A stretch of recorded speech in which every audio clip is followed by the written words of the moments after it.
Hello, we're here at the Street Mix in the Age of Austerity conference at the Université de Montréal. I'm here with Clément Desbos of the Center for European Studies at the University of Limerick, and he's going to with us a little bit on the Occupy movement in Ireland, a difficult beginning. Dr. Desbos, can you please tell us a bit about the background and the origins of the spatial locations of the Ireland Occupy movements? Okay. The Occupy movement in Ireland took place in different cities. The first camp that was set up was in Dublin on October the 8th, 2011. And then other camps were set up a week later during the International Day of Solidarity with the Occupy movement. So they took place in usually very central locations, and they wanted to be visible. And but it took very slowly, like it's often the case in social movements. They didn't really know where they were going, if it was going to have an impact, and how big they were going to go. What are the goals of the protesters? What are they demanding? Are they homogeneous groups? Are they heterogeneous? This is a very diverse group. In the two camps that we studied, Occupy Galway and Occupy Dame Street in Dublin, these are very diverse militants or activists. There is a good balance between men and women, between young and older activists, and what they wanted is to have a movement that is very much Irish, that is based on Irish demands. The first one being the cancellation of the Irish debts, which is basically the debts of the banks, of the private banks that became public, that the public had to pay for. And they were also very against any cutbacks. There's a good proportion of activists who had were involved in green issues and environmental issues, so they were against the privatization of and gas, meaning that multinationals and corporations coming to Ireland had no right to use the gas and oil reserves, and that it should be given back to the people, because it belonged to the people.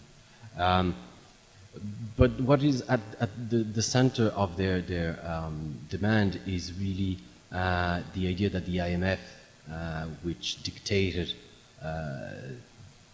politics and the economy in Ireland since the financial collapse, the IMF had to leave Ireland. This is IMF go home, if you want, in the sense that having the IMF in Ireland meant that they had to, it would translate in cutbacks in public services, in health, in education, in the police, the fire brigade, etc., etc. And this is this is not acceptable for the Irish people.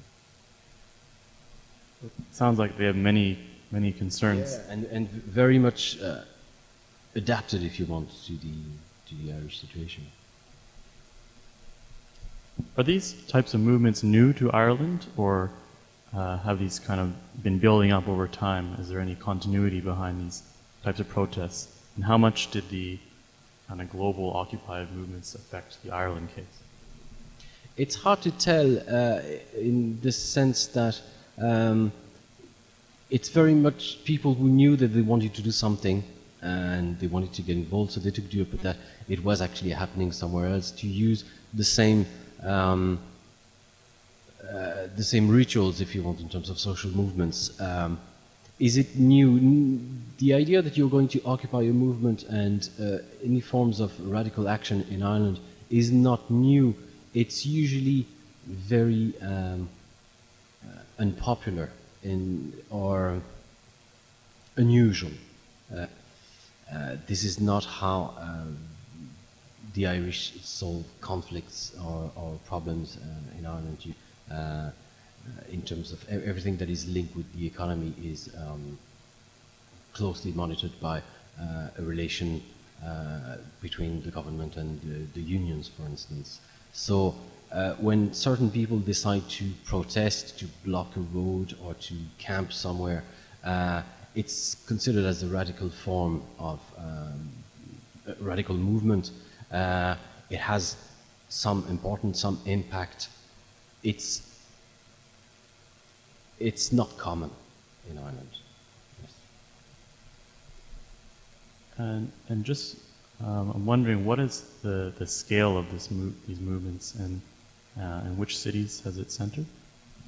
It has centered in cities. It was in Dublin first, so, and then Galway, Cork, in the south, Waterford, and in the north, Derry and Belfast. And in Limerick as well, but Limerick started a bit too late, and they had difficulty setting up the camp. And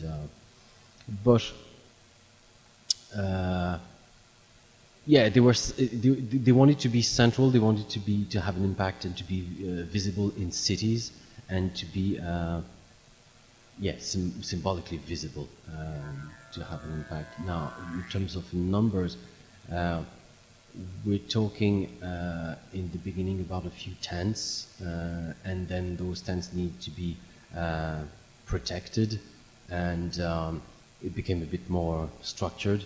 But we're talking about usually 20, 30, sometimes 50 activists on the camp day in, day out.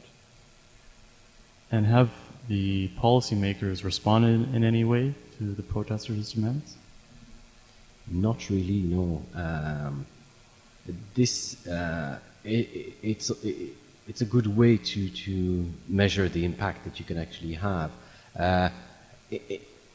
They were not, almost by definition, following the Occupy structure, if you want, or system of organization. They didn't really want to be involved and to have representatives or a person to engage with governments.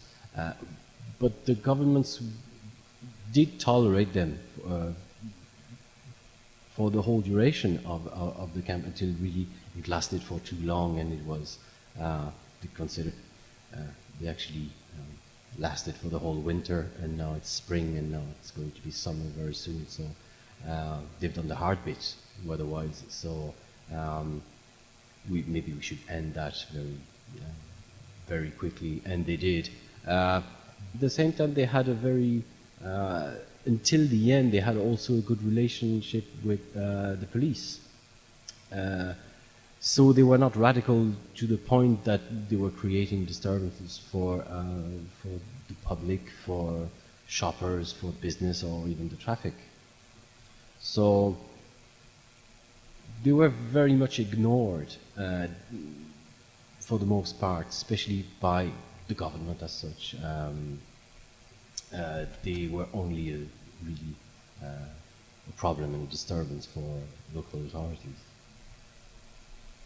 Do you foresee these movements, the Occupy movement, continuing in Ireland, or has it reached a concluding point?